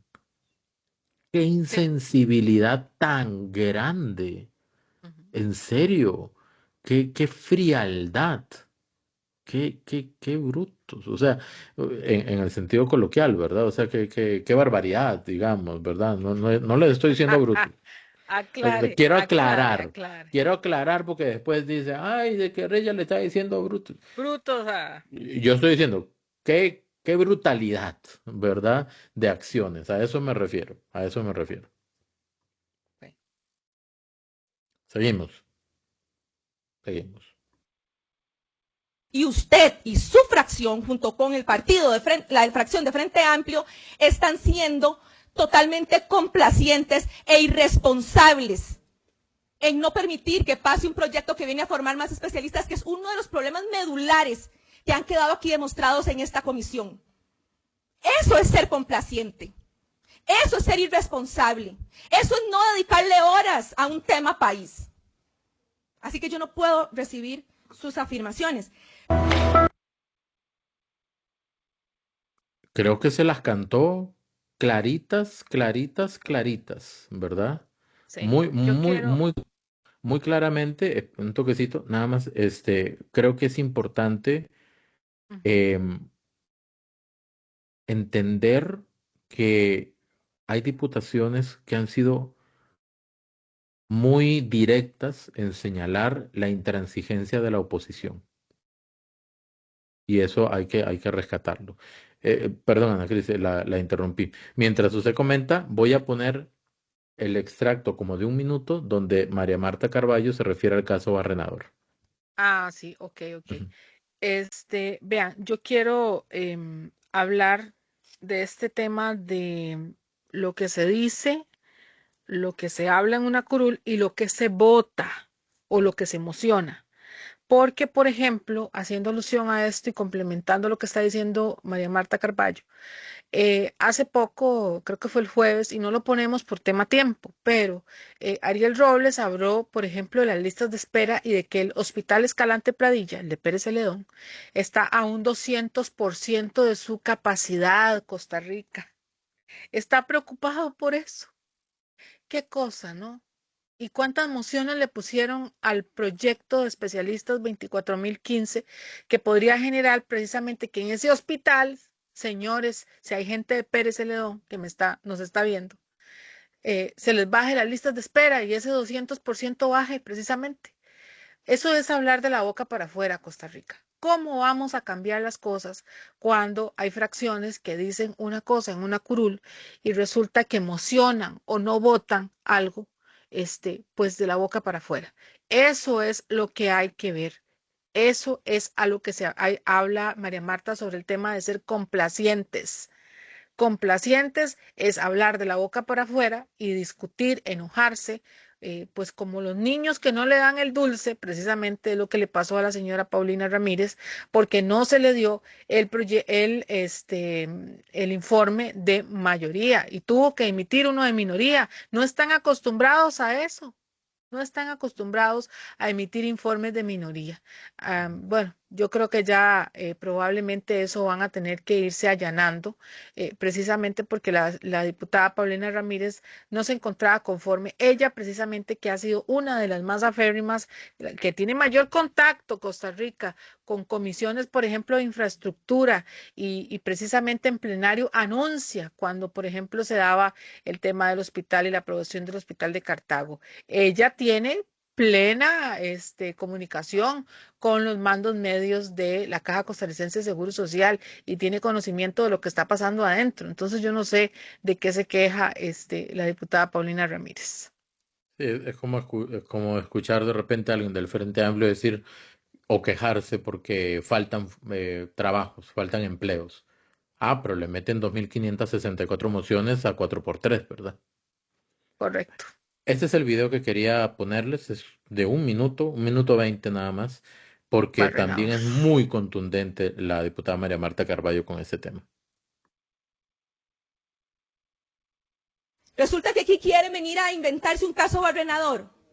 Un caso barrenador en el que yo, perdón, no tengo ningún tipo de amistad con doña Marta Eugenia Esquivel. Pero es vergonzoso ver las imágenes donde a esa señora la montan en una perrera, por un caso que fue construido, por un caso que fue basado en un estudio de sobrecostos que omitió partidas de ahorro y se hizo con base a un presupuesto detallado y no en el general de las ofertas como lo manda la ley de contratación. ¿Qué quieren venir aquí a decir? ¿Que existe un caso barrenador? Cuando aquí la Contralora dijo expresamente, y producto de una nota que le hice yo a la Contraloría para tener la información real, para saber si realmente había un sobrecosto, según este estudio que hizo la oficina de razonabilidad de precios, pero el departamento de costos. Y ella respondió de manera clara que debió haber sido sobre el general, y sobre el general no habían sobreprecios, solo sobre el detallado, y la ley actual dice que los estudios tienen que hacerse sobre el general y no sobre el detallado. Resulta que aquí quieren venir. Esto es como así, digamos, la lista de la feria. ¿Qué compra usted recientemente en la feria? Dígame 5 cosas que usted compre. Ana Plátano Cris. maduro, cebolla, chile, tomate y culantro. Digamos que cada producto tiene su precio. Vamos a ponerlo en Ujú, simple, ¿ok? ujú. Y yo compro lo mismo, pero en otra feria, ¿verdad? Usted compra en Heredia, yo compro en San José, en el Mercado Ajá, Borbón, digamos, ¿verdad? ok. Entonces, hacemos la lista de los precios de ambos para ver cuál es más barato y usted solamente me pone, o yo, para no ponerlos en un plan negativo, y yo nada más voy a anotar los dos productos, el culantro y el plátano maduro, que es más barato donde yo compro, pero no pongo que los otros son más caros, ¿ok? Exacto. Y le digo, donde yo compro es más barato, basado en eso nada más. Es más o menos lo que pasó con el caso Barrenador, solamente que en el sentido de que en lugar de ver todos los ahorros que proporcionaba contratar a las cooperativas, lo que hicieron fue quitar, hay un informe en el que se quita los rubros de ahorro y se conservan únicamente los rubros en los que el monto era un poco mayor en comparación a la caja. ¿Ok? ¿Qué sucede? Que basado en eso, uno dice, es mucho más caro. Pero si hubieran metido los rubros de ahorro, se hubiera visto que en general, o sea, al final de cuentas, lo que importa es cuánta plata lleva uno a la feria y con cuánta plata regresa. Si 2 productos estuvieron más caros, pero los otros 3 estuvieron más baratos que la semana anterior, yo en lugar de regresar con 700 pesos devuelto, llegué con 1500, entonces ahorré. Y eso fue lo que hicieron, quitar los rubros en los que las cooperativas eran más baratas y eso afectó el resultado final. Correcto, correcto, correcto. Bueno, yo creo que en general este tema del caso Barrenador tiene muchas aristas. Inclusive a María Marta Carballo, no, perdón, a doña Marta Eugenia Esquivel, disculpen. A doña Marta Eugenia Esquivel no le quieren dar pues los mandos medios, todos los elementos para poder ayudarse a defenderse a sí misma. Ciertamente, inclusive ya está establecido, ya hubo establecido de que el, el, la primera licitación, esta que se hace con el tema de las cooperativas, le hubiera generado, bueno, poco más, poco menos. Voy a decir un dato, 12.000 millones de colones, un ejemplo. Pero resultó que al haberse roto esto, y la caja, cuando entra Mónica Taylor, de nuevo volver a tener que hacer a contratar, pues hay una pérdida, es decir, tienen que contratar a un mayor precio. Entonces Sí. hay una pérdida para la caja. Y ya ahora, ¿quién lo va a pagar? ¿Qué mando medio? ¿Quién se va a hacer responsable de ese dinero? Nadie, nadie, obviamente que no. Ya, pues hicieron caerle la credibilidad a una junta directiva que estaba trabajando, que había tomado una decisión que iba a generar, pues un menor costo a los pacientes, y obviamente una mejor atención precisamente, además de todo el trastorno de que se tenía o no se tenía la licitación y pues por supuesto después contratar contratarlo a mayor precio. En fin, este tema del caso Barrenador, ellos mismos lo encontraron, no hay dónde encontrarle nada. Entonces, ni existen los datos para poderse apoyar a decir qué. Ujú. Correcto, correcto. Por eso es que doña María Marta Carballo, diputada, dice, se quieren inventar un caso Barrenador, ¿verdad? Y finalmente tenemos esas declaraciones de doña Pilar Cisneros refiriéndose a el tema de las pensiones para expresidentes. Entonces, lo vemos y lo vamos comentando. Correcto. Listo.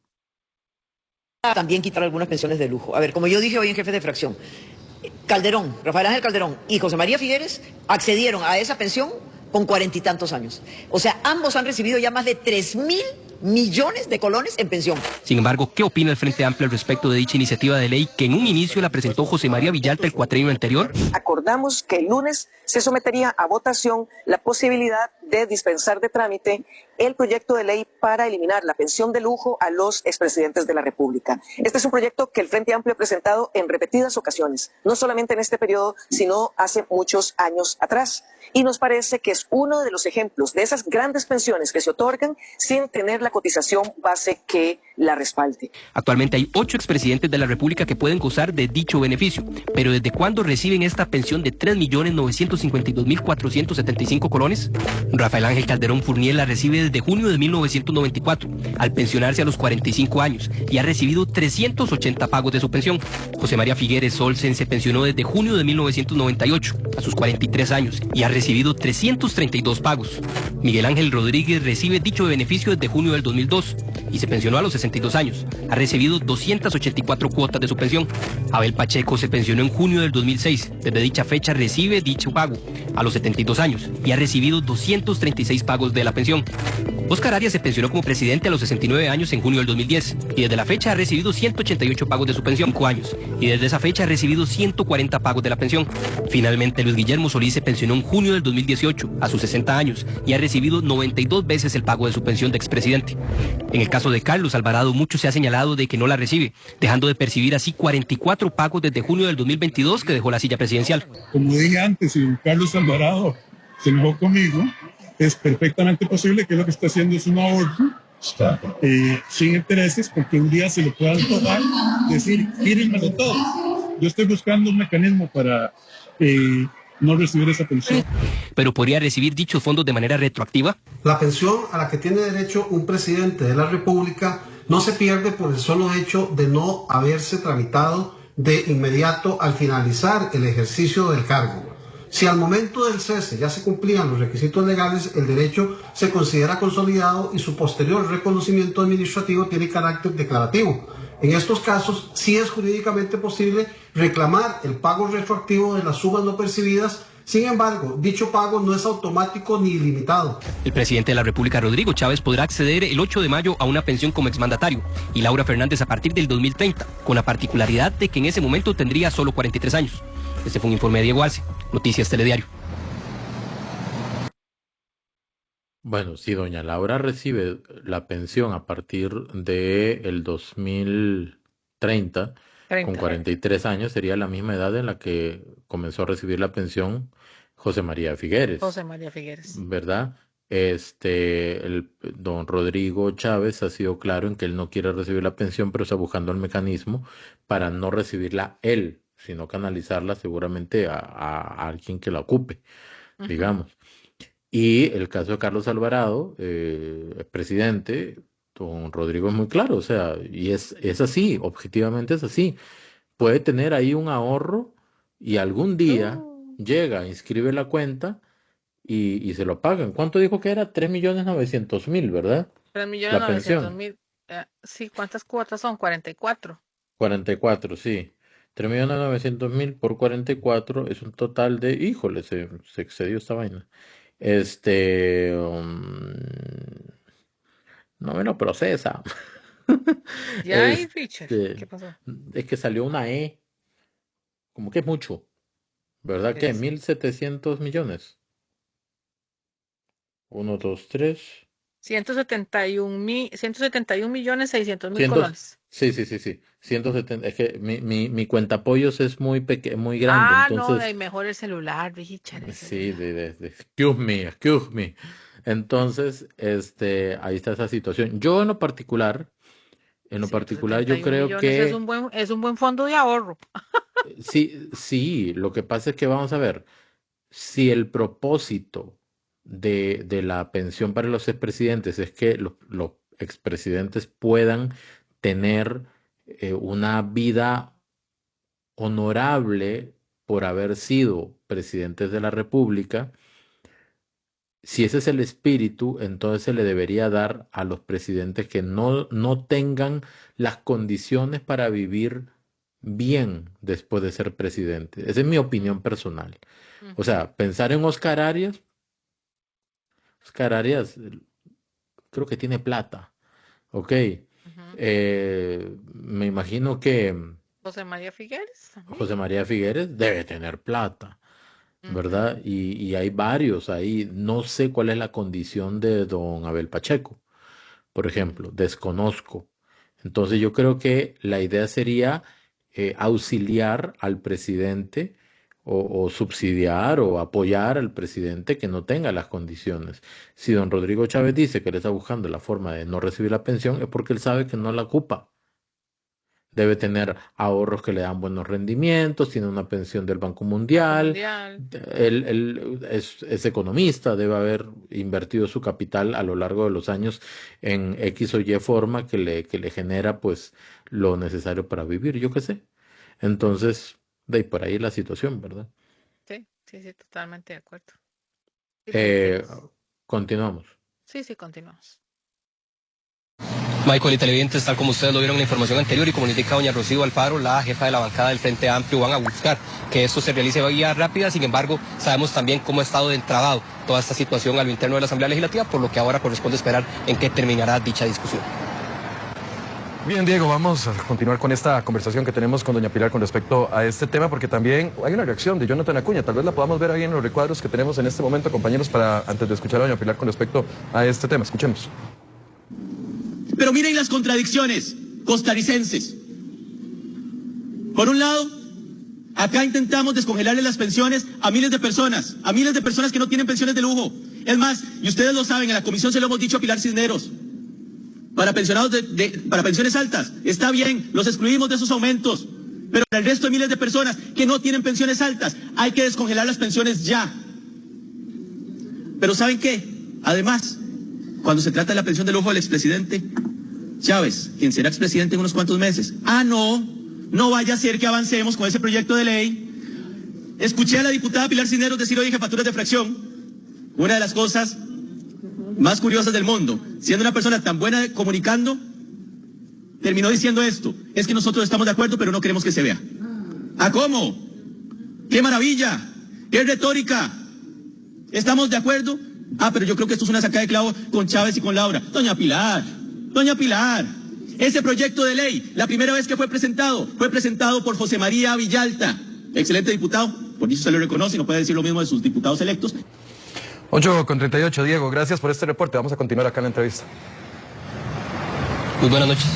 Incongruencia, doña Pilar, de parte suya. Don Jonathan, ¿cuáles son las pensiones de lujo más grandes en este país? Las del Magisterio Nacional, por si no sabe. Pensiones de 8 millones, 9 millones. Hay pensiones de 12 millones, don Jonathan. Entonces no diga, ¿cuál es el límite? Porque él dice, hay que ponerle un tope a las pensiones más bajas. ¿Qué es la pensión más baja? No sé. No tengo la menor idea, porque su proyecto de ley no se establece. Entonces, hay que aumentarle también a los que ganan 8, 10 y 12 millones. Pero ¿No, ahora, señor? hay una incongruencia de parte suya, doña Pilar, al hablar sobre y criticar las pensiones de lujo y no apoyar un proyecto de ley que busca eliminar la pensión de lujo. Es que yo no he dicho que no lo estoy apoyando. Lo que no estoy apoyando es la vía rápida. ¿Y por qué no estoy apoyando la vía rápida? Porque yo quiero explorar la posibilidad de que el recorte a esas pensiones de lujo de los expresidentes vayan para atrás también.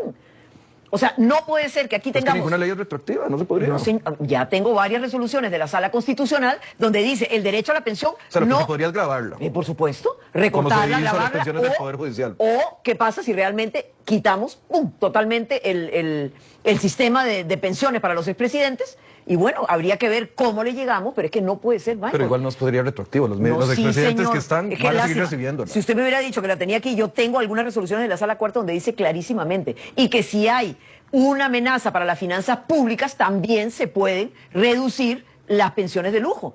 Entonces, es cuestión de... Pero no le agarró como tarde, doña Pilar, para explorar esa posibilidad, ya estando a 4 semanas, a 8 semanas de salir. ¿Por qué?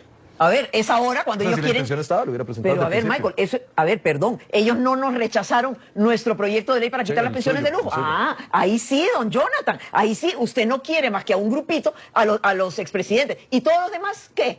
A ver, ¿qué? Díganle a los costarricenses, ¿por qué rechazaron ese proyecto de ley? A mí me rechazaron un proyecto de ley para que por referéndum los costarricenses pudieran decidir si le quieren seguir regalando las asquerosas pensiones de lujo a todos esos ricachones. ¿Y qué pasó? Lo rechazaron.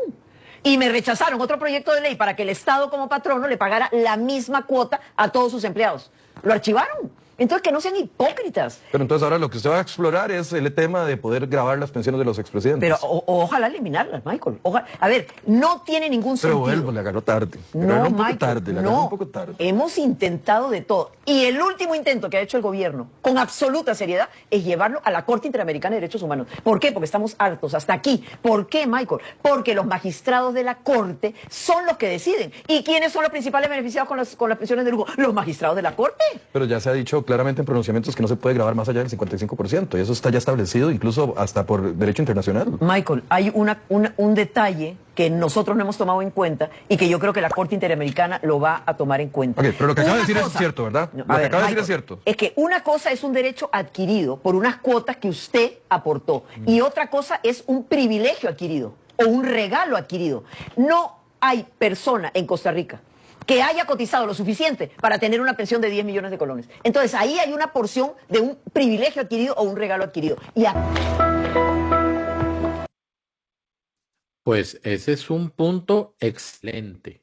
Sí, de Ese es un hecho, punto excelente. esa es la Una base. cosa es un derecho adquirido sobre algo Pero que que usted uno haya aportado. merece y le corresponde, Ajá. y otra cosa es un beneficio, un privilegio adquirido sobre algo que usted no cotizó. Exacto. Ahora, doña Pilar, o sea, la idea de frenar el proyecto es incorporar algo para que pueda o grabarse más las pensiones a los expresidentes, ¿verdad? Por eso Que no quiere la vía rápida. evidentemente los presidentes no cotizan lo necesario para tener esa pensión el resto de su vida. Correcto. Eso se saca del presupuesto nacional. Ellos cotizan por su salario de presidentes durante 4 años nada más. Nada más. Y ahí, ¿cuál es el que ha recibido más? De José María Figueres, si no me equivoco, que fue el que se pensionó, fue el Él creo que presidente ha más recibido joven. 144 o algo así. El que recibió 300 algo, pero es que no lo recuerdo, creo que sí Bueno, fue pero él. en todo caso, está recibiendo 300 y pico de pagos una persona que solamente cotizó 4 años para esa pensión, que además es fija. O sea, el salario que recibió como presidente en aquel momento era sumamente inferior a la pensión que está recibiendo en ese momento. Por eso es que, en lo particular, yo creo, si la idea es que los expresidentes vivan con dignidad, porque fueron presidentes electos democráticamente, entonces que se estudie, que se cree el IMAP, Instituto Mixto de Ayuda para Presidentes. Dios. No. ¿Verdad? O el IMAE, mejor, Instituto Mixto de Ayuda para Expresidentes. Mejor ¿verdad? hagan una teletón y de una vez denle el dinero así y ya está, para que no tenga que ser con cargo al presupuesto de la República. Yo quiero- personalmente no sé Ay. si el único que me causa curiosidad o que no sé es don Abel Pacheco. Sí. Todos los demás me parece que tienen su vida súper resuelta, ¿verdad? Sí. Me parece. Entonces, creo que sería interesante incluso hacer como un tipo de estudio también para ver en qué condiciones viven, para que Un estudio social. no se diga que en Costa Rica un expresidente terminó sus días en la pobreza, Bueno, yo ¿verdad? te voy a decir, sí, pero bueno, yo voy a ser abogado del diablo. Te voy a decir, bueno, si termina la pobreza, ¿cuántos costarricenses adultos mayores sobreviven con una pensión de 80,000 colones? Es decir, Sí, tiene toda la razón. Tiene toda la razón en eso, toda la razón. yo también entiendo que fungió un cargo público importante, pero por Dios, son 3.900.000 colones, o sea, ¿cuántas pensiones del régimen no Exacto, contributivo o sea, podríamos dar con eso? eso se debe adecuar porque es demasiado de repente. También Sí, creo que es Don Nogui que dice que una persona después de ser presidente difícilmente encuentre un trabajo en el sector privado, por ejemplo, porque evidentemente es una persona muy vinculada a la política, sí, pero también es cierto que muchos de ellos trabajan a nivel internacional, los sí, contratan, sí, ¿verdad? sí, sí. Entonces sí, es un tema que hay que darle cabeza y sí creo que es importante no solamente recortar y ya, sino ya que el proyecto está, incorporarle lo necesario para que sea lo más robusto posible, Yo ¿verdad? creo que ese tema de la vía rápida que va a hacer doña Pilar Cisneros va a generar aportes. Ojalá que sea como, a ver, como un lugar donde encuentren una bolsa que se pueda ir engrosando, sobre todo para que ir hacia el proyecto de las pensiones de lujo, porque a eso es a lo que ella está pues marcando sus objetivos. Yo Sí. solo quiero decir dos cosas. Primero, qué drama, ¿verdad? Qué drama más bravo el del señor Acuña en la curul, ¿verdad? Sobre todo la hipocresía y que todos sabemos que le dijo que no a proyectos como Yo Decido, que por referéndum iba a permitir costarricenses que usted y yo votáramos sí o no con respecto a las pensiones de lujo. No seamos hipócritas, ¿verdad? A eso es a lo que nos referimos cuando hablamos de lo que ellos dicen y de lo que ellos votan, ¿verdad? O de lo que ellos mandan a archivo o lo que eliminan en comisiones, ¿verdad? Sí. Eso es la estrategia política que utiliza, por ejemplo, un partido como el Frente Amplio, ¿verdad? En el cual pues no existe una dicotomía en su discurso. Y la otra cosa que quería decir, pues por supuesto, como Jonathan va a permitir que se cercenen tal vez pregunto yo, solamente pregunto, las pensiones de catedráticos costarricenses, que son las más caras, Costa Rica, más o menos de 8 millones, un poco más, un poco menos, pero recuerden que esas pensiones provienen de muchas universidades estatales, ¿verdad? Entonces hay que poner las barbas en remojo, Jonathan, diputado del Frente Amplio, y para los próximos que vendrán. Hay que eliminar las pensiones de lujo. No son igualitarias, por más que ustedes quieran justificarlo y decir que son derechos adquiridos, no lo son. Ellos no aportaron el dinero suficiente para obtener una pensión de semejante tamaño. Se está comiendo nuestro sistema de pensiones. Al 2030 vamos a estar en números rojos, Costa Rica. Así que hay que ponerle las barbas en remojo a estas decisiones que vamos a tener que tomar. ¿De quién habrá aprendido eso de pregunta, pregunta? No sé, un personaje que está por aquí. Ok, listo. Bueno, creo que con esto abordamos ya todos los temas. Salió larguito, pero es que han pasado muchas cosas. Y Sí. pues esperando que Y que cuando vean quitamos muchas esto, cosas de la agenda, porque si no, sí, a esto le hacemos una lipo a esta agenda, ¿verdad? Antes de comenzar, porque si una no, pues lipo brutal. no sería convergencia, sería medio día con Ana Cris y Richard. Sí, Así se mediodía. llamaría. Sí, Pero sí, bueno, sí. Ana Cris, muchas gracias por Muchas la gracias, construcción Richard. de la agenda. Esperamos que disfruten de un rico desayuno de domingo y que lo coman muy lento para que puedan ver todo el capítulo. Ay, sí. Que disfruten, de verdad, para nosotros es un gusto trabajar para ustedes y ojalá que les guste muchísimo el capítulo. Exactamente. Muchísimas gracias. Feliz domingo y nos vemos. Bye bye. Chao. Adiós. Adiós y adiós.